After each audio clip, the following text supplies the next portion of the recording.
आणि आता पाहणार आहोत टॉप 9 राजकीय बातम्या। विधानसभेच्या 160 ते 170 जागा लढवण्यास भाजपचे नेते आग्रही। 160 पेक्षा कमी जागा लढवू नये, स्थानिक नेत्यांची दिल्लीमध्ये मागणी, सूत्रांची माहिती। महाराष्ट्राचे गृहमंत्री युजलेस, वरळी दुर्घटनेवरून गृहमंत्र्यांकडून आधीच संवेदना नाही, असे गृहमंत्री राज्याला मिळाले, हे राज्याचं दुर्दैव, राऊतांची जोरदार टीका। शिंदे गटाचा पुण्यातील विधानसभेच्या 3 जागांवर दावा, हडपसर, खडकवासला, वडगाव शेरी जागेवर शिंदे गटाचा दावा।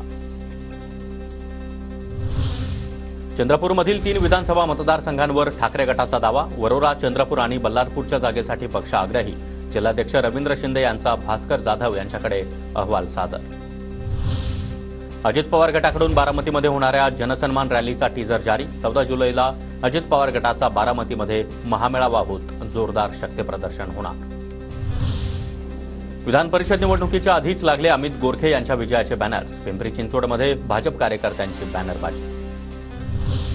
विधान परिषद निवडणुकीच्या निकालाआधीच महायुतीचे उमेदवार योगेश टिळेकर यांचे देखील आमदार म्हणून पोस्टर्स व्हायरल, शुभेच्छा देणारे पोस्टर्स सोशल मीडियावर व्हायरल होण्यास सुरुवात। गिरीश महाजनांची मातीसोबतची नाळ राहिलेली नाही, पैसा आणि मस्तीमुळे महाजनांची शेतकऱ्यांशी असलेली नाळ आता तुटली आहे, ठाकरे गटाचे नेते उन्मेष पाटलांची टीका। काँग्रेसचे नेते राहुल गांधी 17 तारखेला वारीमध्ये सहभागी होणार, आषाढी एकादशी निमित्त वारीमध्ये सहभागी होण्याचं महाविकास आघाडीच्या नेत्यांचं निमंत्रण।